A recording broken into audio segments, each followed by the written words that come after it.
So, ladies and gentlemen, a very good morning to all of you.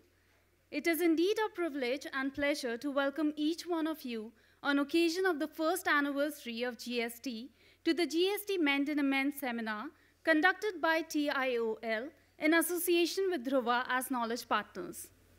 Sir, request you to kindly take this event's proceedings forward with a welcome address. So friends, the GST is all about, if we look at, and this question you might be entertaining in your mind, ultimately why we should go for GST. All of us know that GST is all about ITC, the input tax credit. Of course, good number of you will have, the industry and trade, some grievances that the government has been denying and blocking credit in certain cases.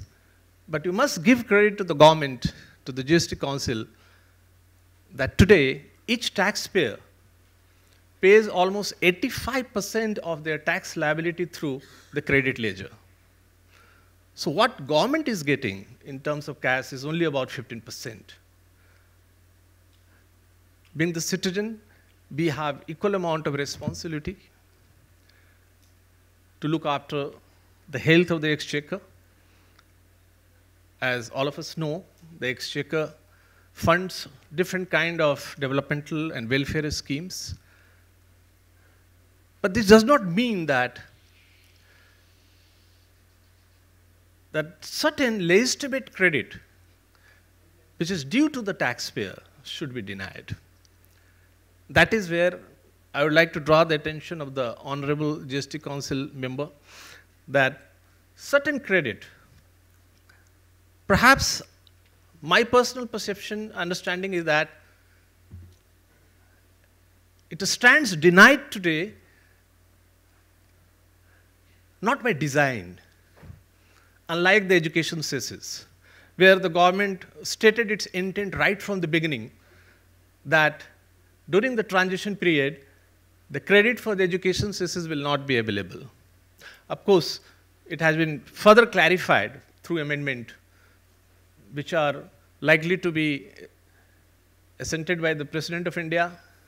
Ministry of Law is yet to come out with this notification, which will come very soon. But there are several other credits. That is where I'd request the GST Council to be a little more large-hearted and do the necessary amendment in the law and allow the credit where it is due to the taxpayer. I am referring to some of the credit which stands denied because there is no mechanism or provision in the GST law.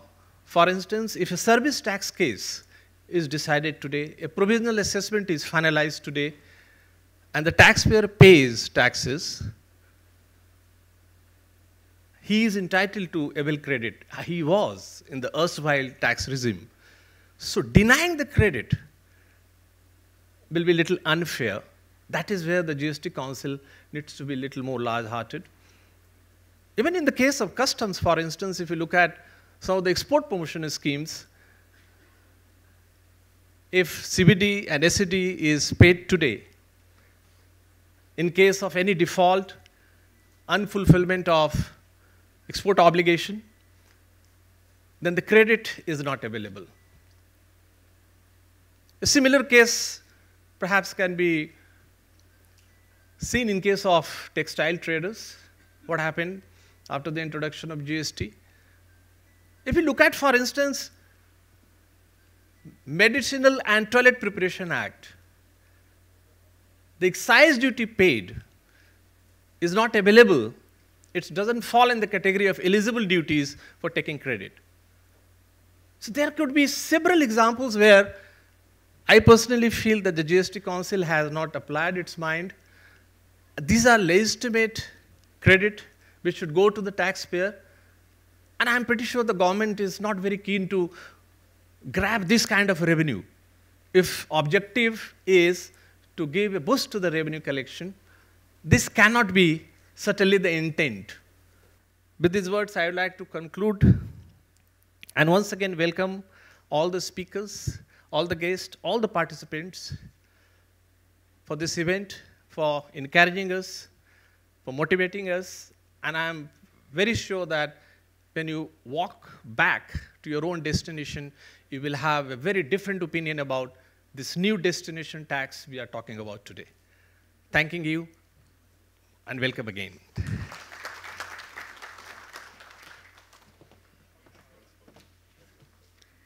Thank you so much, Mr. Kumar, for the welcome address and for sharing your valuable thoughts with us on GST. A big round of applause for Mr. Dinesh Kanabar, please.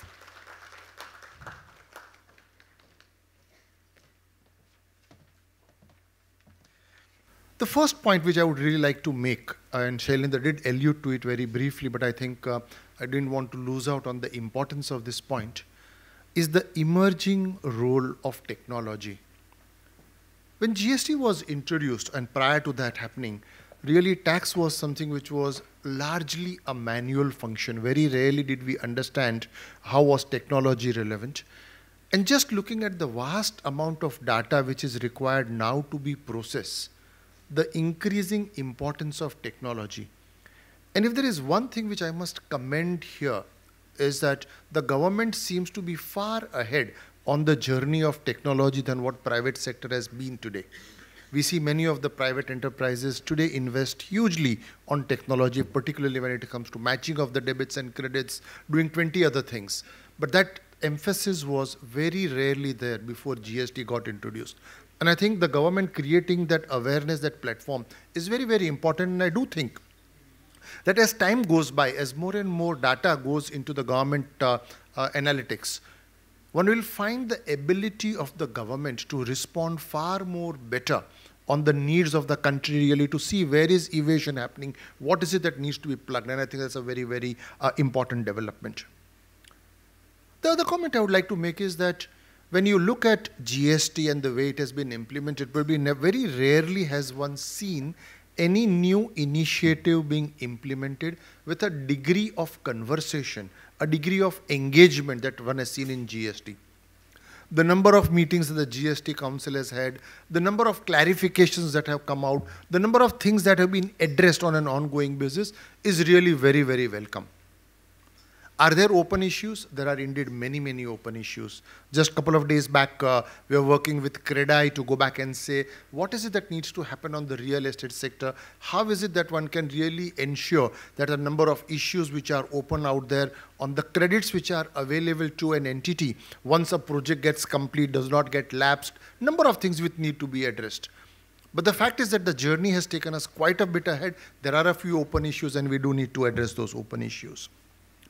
Let me speak about a few of those open issues and leave some suggestions on the table out here. And again, Shailendra mentioned about authority for advance ruling. And I do think that this is something where we need to really focus on quite a bit. And I'll tell you why do we need to focus on it. We had close to about 140 rulings.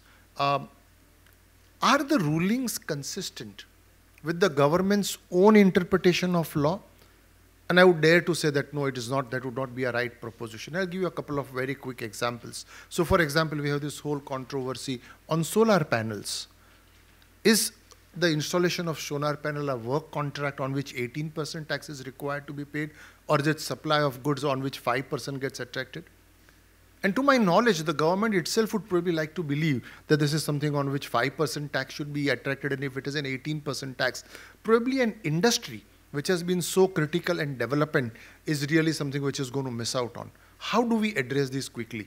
And Mr. Badal sir, if I could make a point to you here, is there apart from the need to really install an appellate authority, also a need to say that the government, when it finds that a ruling is inconsistent with its own interpretation, come out with a clarification so that we don't really get into those multiple issues which can go on prolonging for a length of time. Thank you so much, Mr. Kanabar. A huge round of applause for Mr. V K Garg. Thank you.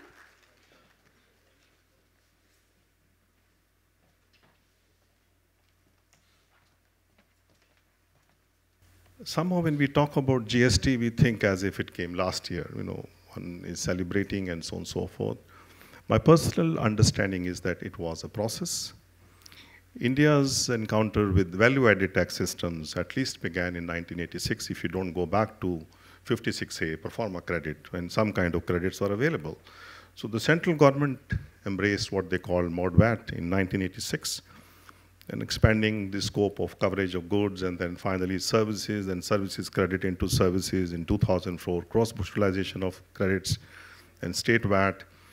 And finally, all of this put together has come as GST. So we've taken 32 years to reach what we reached last year. And we are still debating the subject as if it is a new subject. We are still talking of those challenges. And I can't help remembering my letter as JSTRU in 2012, the opening words, that in matters relating to taxes, the questions don't change, only the answers change. And I see the same questions are being asked today, and they continue to be asked within the council and outside the council. So now you also probably already know that Malaysia introduced their GST in 2015. They haven't exactly rolled it back. They have made their GST rate 0, which means there is no GST today on any commodity. They want to repeal their act. Gulf countries had agreed to implement it, but many countries are now backing out of the GST. Kuwait has announced, Muscat has announced. But one thing I can say, out of close to 165 countries which have implemented these kind of systems, I was told last count only 7 countries had actually rolled it back, and 5 of them came back. So it is infectious. Like if you once decide to have a VAT with all the accompanying problems and oppositions and so on and so forth, finally it is irresistible. Only thing is one keeps on mending it, amending it, improving it, and as some people believe, you can only improve on a version. It's very difficult to perfect a kind of a VAT system. So,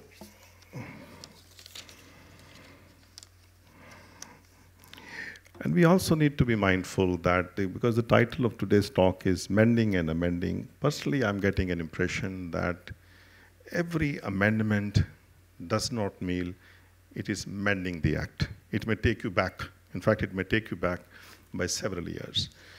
I have consistently subscribed to the belief that we overemphasize these words called facilitation and enforcement. In fact, one person's enforcement is another person's facilitation. So government's bottom line, unlike that of the private sector, is not profit. Government's bottom line is the deficit, fiscal deficit.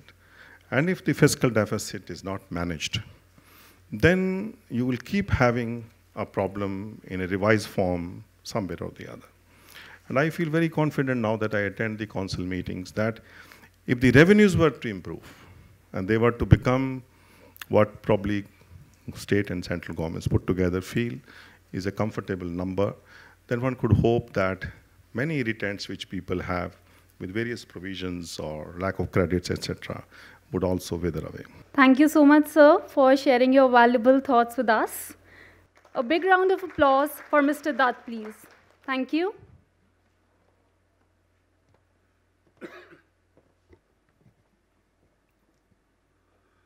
Collateral benefit that has accrued from GST. There's an element of equity in the concept of GST. Our country doesn't have equal distribution of industries across the country.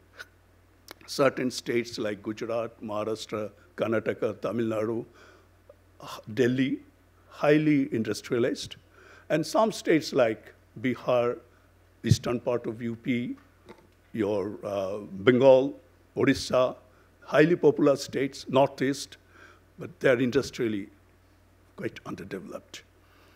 And because of which, the growth was not there, and in the previous tax regime, for interstate movement of goods, as you all know, it was origin-based tax.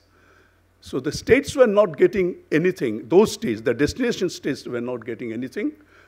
from the interstate movement, but that has been corrected in the GST. Here, being destination-based tax, now the taxes will go to the consuming states. And as a result, I would expect that those states which always talked about not having proper fund to provide the infrastructure for industry, the power, they will be having more funds, and in turn, I would expect them to spend on infrastructure and power, and it will take a little bit of time, a few years perhaps, but definitely we'll find a huge growth of industries across the country, and we can really say that economically we are one country. And that's how we will have a common economic market because of the other factor which I mentioned, the same rate of state and VAT and other things. So these are the benefits which I think we have already, we are in the process of getting it. Thank you so much, sir. A huge round of applause for Mr. S K Rahman. Thank you so much. The biggest achievement that you have seen in the last 14 months is that the cascading of duties, both for central as well as state, has come down. On the tax rate side also, most of the taxes, I mean 93% of them, 95% of them are below 18%. And as you have seen, we have also seen in a practical manner that check posts have vanished and the e-way bill has come in place of that. As an indirect tax, ultimately what matters, it may not directly hurt the traders, industry. What ultimately matters is the consumer, the citizens of this country. The government has tried, not one government, as I mentioned it to you, under the umbrella of GST Council, the union government, all the state governments and union territory governments have tried to give what best they can give for the citizen of this country. There are some difficulties, there are some challenges, because if we have to accommodate so many people, there's bound to be some hiccups here and there. As we started our journey in July, in October, major changes have been done for exporters, and again in the month of November, rates of duties have been rationalized. And ultimately, what we are having today is a combination of experiences that we have gone through. And I feel that it is not an easy task to do this. As you have mentioned, many countries have failed. India is one of the countries where within 14 months, we have stabilized, settled down with this much.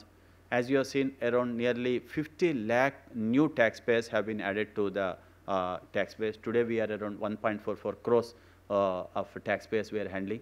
And it's not an easy task to handle them. Various departments, like state departments, have their own VAT system. They have their own methods of working, whereas central government has its own. So what is being said now is that from the inspector, where the inspector had to play a role, now it's a totally information technology. The GSTN has been playing a critical role on this.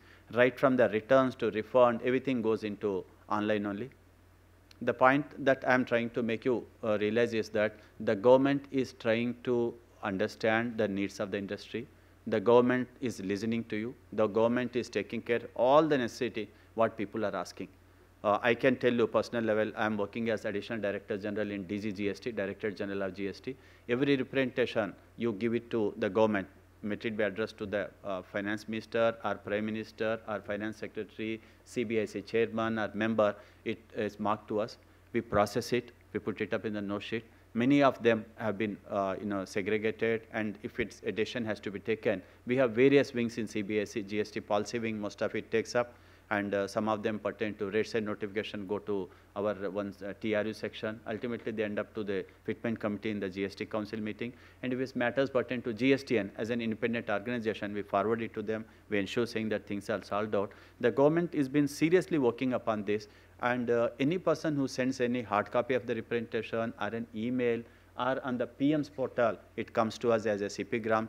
Every representation, let it be a big trading organization, let it be an CII, let it be PhD chamber, let it be a single citizen of this country, if he has made an email, believe it, it is being processed, it is being heard. Most of them may or may not be considered, but ultimately, the fact that you have seen in the last 14 months, some amendments have been done, so many changes in the procedures have been done. All these have been done only to increase the ease of doing business, to make the taxpayer comfortable. Thank you so much, sir. Last but not the least, I would like to take this opportunity to share a few words about our today's chief guest, Mr. Manpreet Singh Badal, Hon'ble Finance Minister, Govt of Punjab. Mr. Badal is a principled and ethical politician with deep commitment for good governance.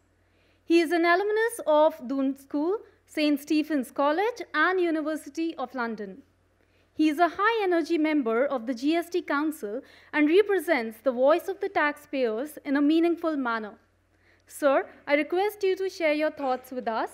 A huge round of applause for Mr. Manpreet Singh Badal, please. Thank you so much.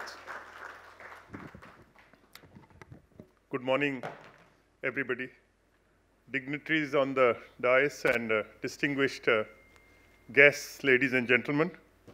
It's a high honor and a great privilege to be here this morning amongst luminous minds and men and women of ideas.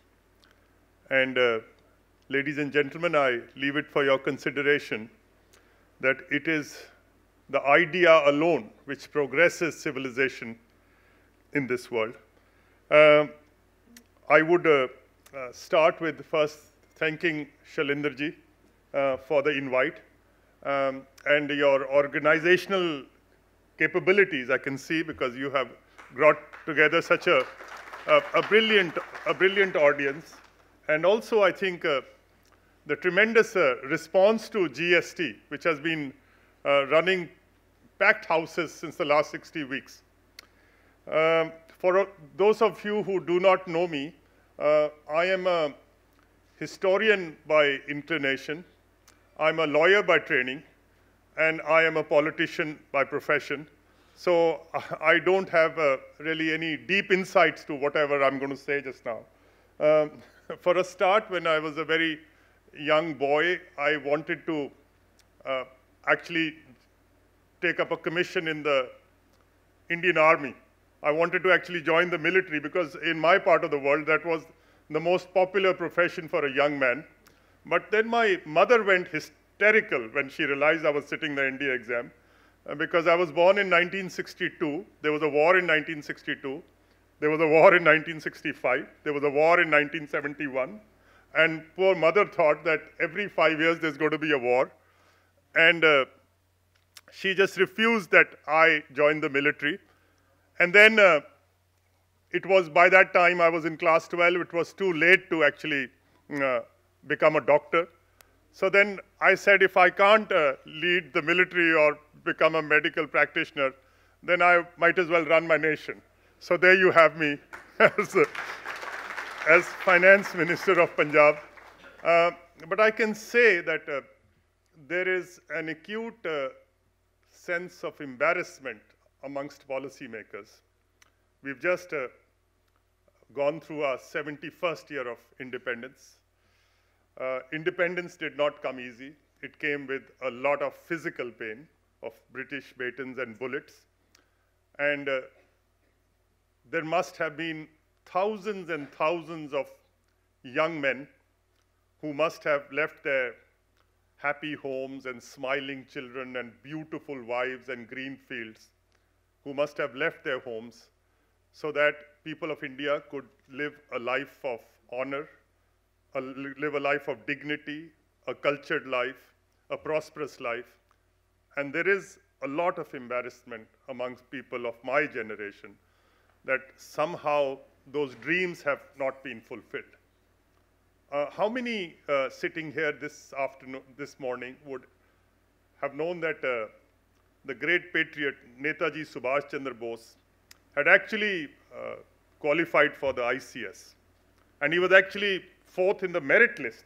Let alone qualifying for the ICS, no Indian could ever hope to actually get into the merit list. And for some reason, Netaji decided that he is not going to serve the British. It's a long story how he formed the Indian National Army. But I just want to remind you that one day, fighting in Burma against the British, Netaji Subhash Chandra Bose, after 6 months of fighting, had become so weak. He had malaria, he had diarrhea, he was sleeping in his tent in the middle of the night, and he was thirsty, and he wanted to have some water, and he was so weak then when he got out of his tent and he went to a pond to drink water, he was so weak that he could not drink with his hands. He had to slurp water like an animal. I mean, these are the sacrifices which were made for India before, we could actually celebrate the 15th of August, 1947. And the sense that, the dreams have not been fulfilled, this is very, very embarrassing for people who are running this country and people like me. But having said that, I think these are very exciting times to be an Indian, and these are very exciting times to be a politician. You could have been a politician or an Indian from 1950 to 1990, when India was clocking a GDP growth of 3.5%, but also a population growth of 2.5%. And effectively, for 40 years, nothing was happening for India. We were just growing at 1%. And then, starting 1990s, early 90s, when India started clocking 9%, 8%, 7%, and people like me have started dreaming dreams which my father's generation could not have dreamt of, which my grandfather's generation could have never have dreamt of. And those dreams are that one day, India will join the community of nations as an honorable member of that group of nations, that one day India will make it. So, ladies and gentlemen, I want to emphasize that people sitting here, we are the make or break generation for India. Either India will make it within our lifetime or we will miss the bus. And I'm reminded of the hauntingly beautiful words of a very youthful and a dynamic president of the United States of America, John F. Kennedy, and in his inaugural address, where he said, every generation of Americans has had to give testimony of his loyalty to America and freedom. And he goes on to say that the world is surrounded with the graves of young men who answered that call. But he says that, but very few generations have had the honor of defending America in its hour of maximum danger. And the most beautiful words of that inaugural address, which a lot of people remember, was that I will not shirk my responsibility. And my generation is not willing to exchange places with any other generation. So I think we are the make or break generation. We are the new watchmen on the towers of India. We should not, we don't have the luxury of time when people talk about work in progress. 70 years is not a short period. 3 generations have grown up. And I think either we will make it or we will miss the bus. And as far as the GST and the topic today is concerned, I'm reminded of the beautiful words of one of the greatest poets of the Indian subcontinent, Dr. Iqbal, where he says, "Husne tadbir se jaag uthta hai qaumo ka naseeb." Husn is beautiful and tadbir is planning. So if you have good planning, he says, "Husne tadbir se jaag uthta hai qaumo ka naseeb. Kabhi badalti nahi takdeer armano se." Sirf sochne se, baatein karne se to, we have to plan better. And there was this peasant I come from Punjab. I come from a deep rural belt of Punjab. And there was this one peasant who, stopped me and he told me ki, "Beta baat suno, what happened? Ye GST ka kya lafda chal raha hai?" So I said, "Oh, Baba, theek ho jayegi." He said ki, "Pehle bhi, has somebody tried this?" I said, "Yes, about 150 odd nations." So he told me, in his very peasant way, wo badi saadgi hoti hai hamare buzurgon mein. He said, "Kisi ki nakal hi kar leni thi." Nakal kar lete, agar 150 ne kar raha hai to nakal kar lete. So what could I say? I said, "Baba, nakal ke liye bhi akal ki zarurat hai, wo akal hi nahi thi." So, but I must say that I was blessed that I got into this council in the nick of time. somehow there was new elections and God was kind. And even though my party is the principal opposition party in India, but God was kind, we formed the government in Punjab. And, and we realized that we were greater proponents of GST than even the ruling party. Congress has actually supported this GST more than even what the BJP was doing. And sometimes we feel that it is our child, but it has been adopted by a different set of parents. A new set of parents have come in. And from the very, very beginning, not only was the Congress party committed to GST, we were also, and Punjab especially, because each state actually talks about itself and not the party, we were in favor of petroleum coming into the ambit of GST, real estate coming in, electricity, because these are the embedded costs.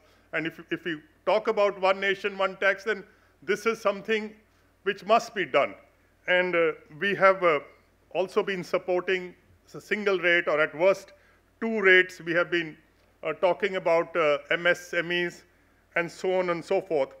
And the excitement of the Kashmir meeting, which, it was a huge agenda, it was very intimidating, and somehow within me, I was convinced that what is good for India is good for Punjab.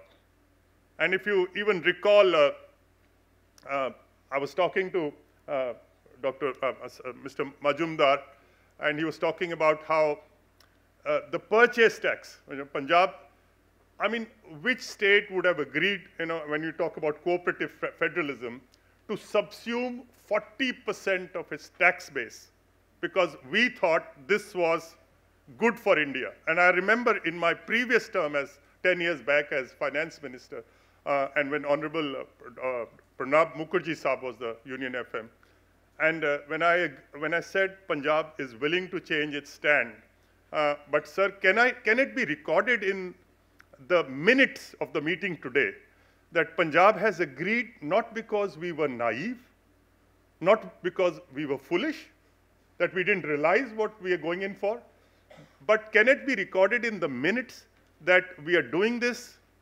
It's a sacrifice yet again by Punjab in the larger interests of India. I don't know, it is sometimes, it is the character which defines a nation. It is not the geography or the topography.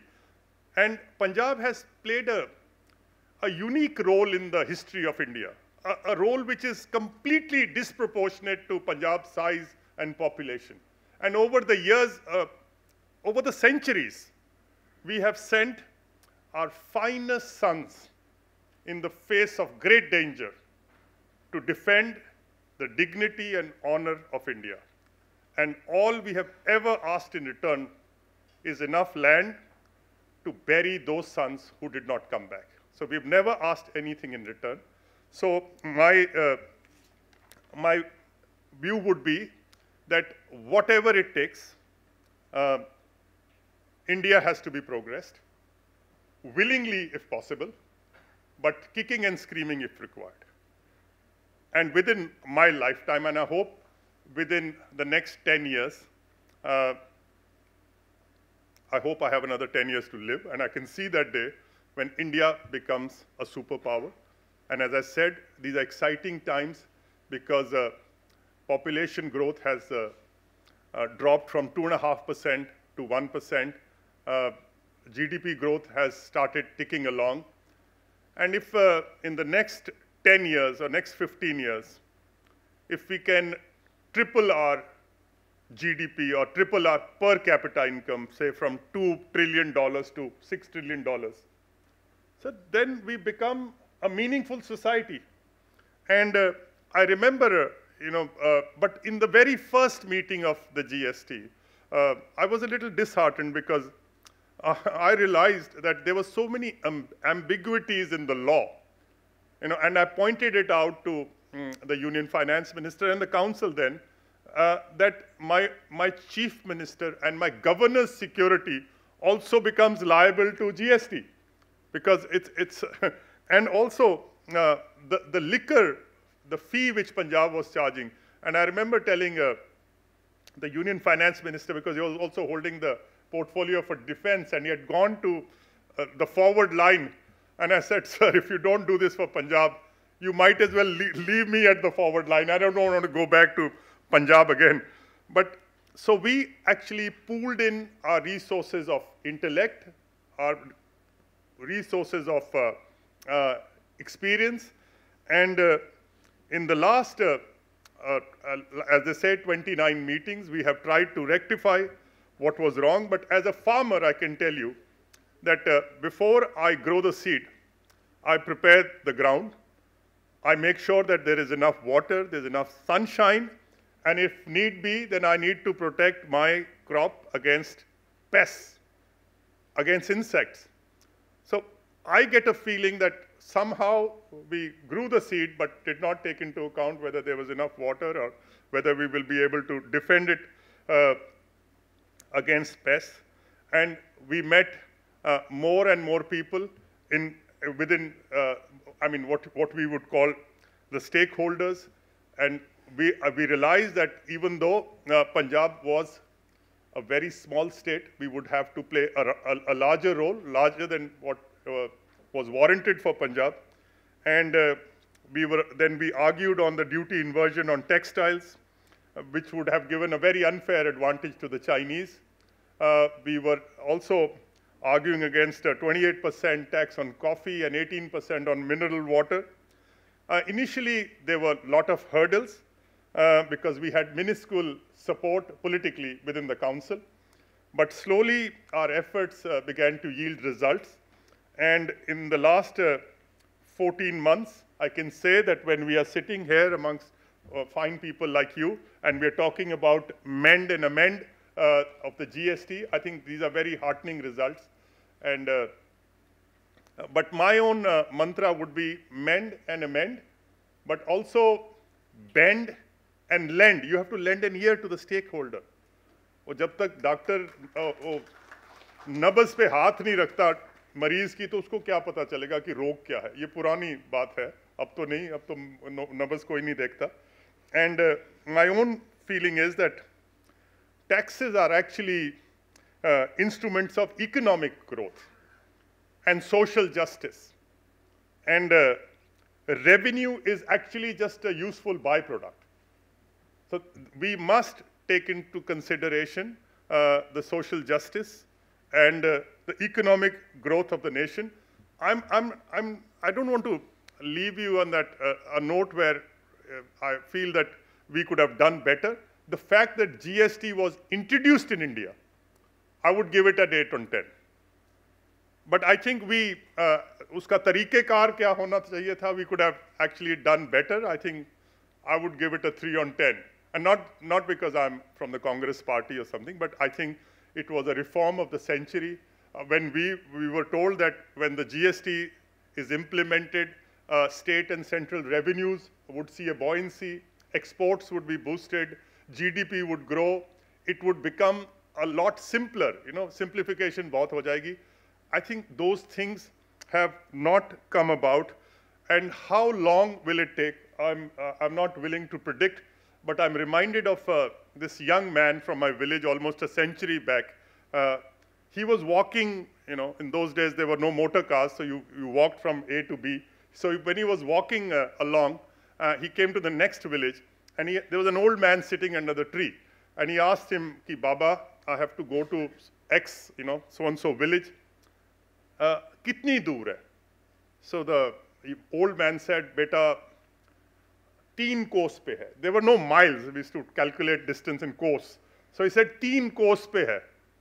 So the young man asked the old man, Ki, Baba, how long will it take me to get there? So the old man was quiet. He again asked him, Ki, Baba, kitni der? So the old man turned his head. He again asked him. Then he realized that maybe his mood has changed, so he kept walking. And when he had gone a little distance, the old man shouted to him. He said, Beta, ruko. Aapko ek peher lag jayega. It will take you one. Peher was 3 hours. You know, so there were 4 pairs. Aapko ek peher lag jayega.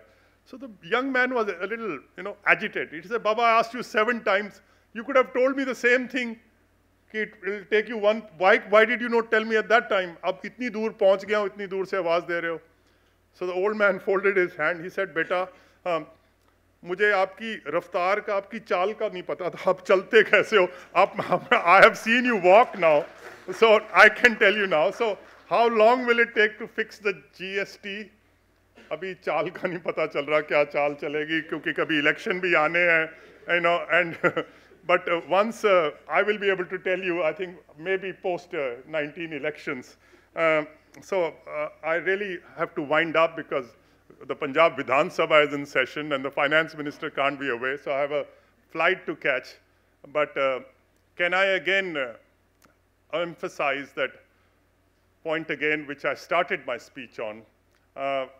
During my first speech as a finance minister of Punjab, I had quoted a Russian patriot whose book I had read when I was a teenager. And that book actually changed my life. The way I look at life, the way I look at society, and the name of the book, and if somebody has a pen, you can write it down.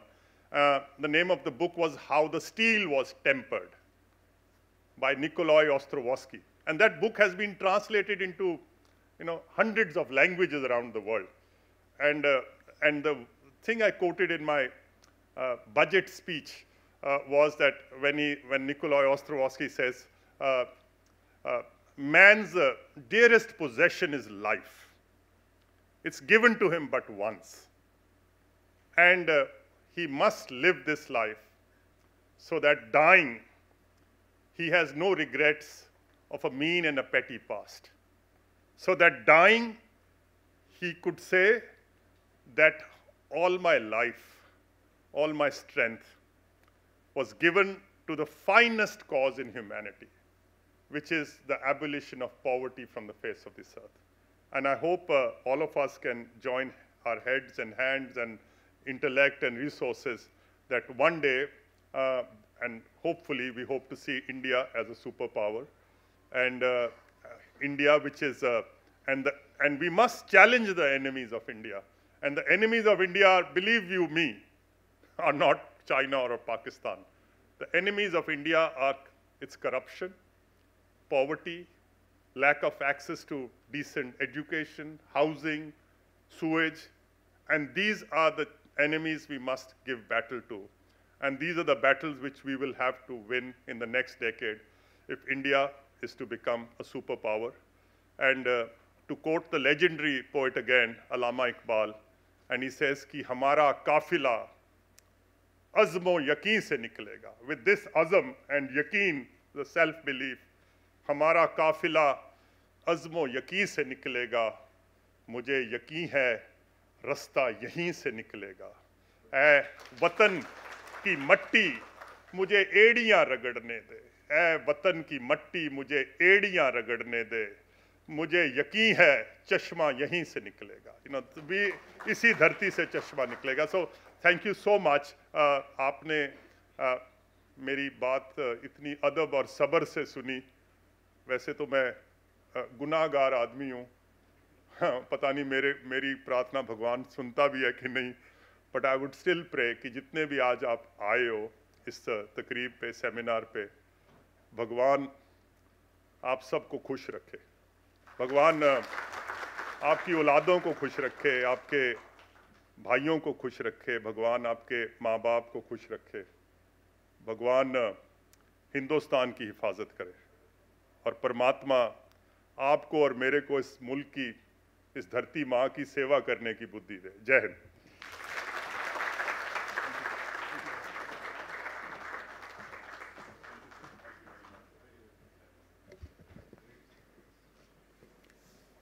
Thank you once again, all the speakers, for sharing your wonderful insights with us.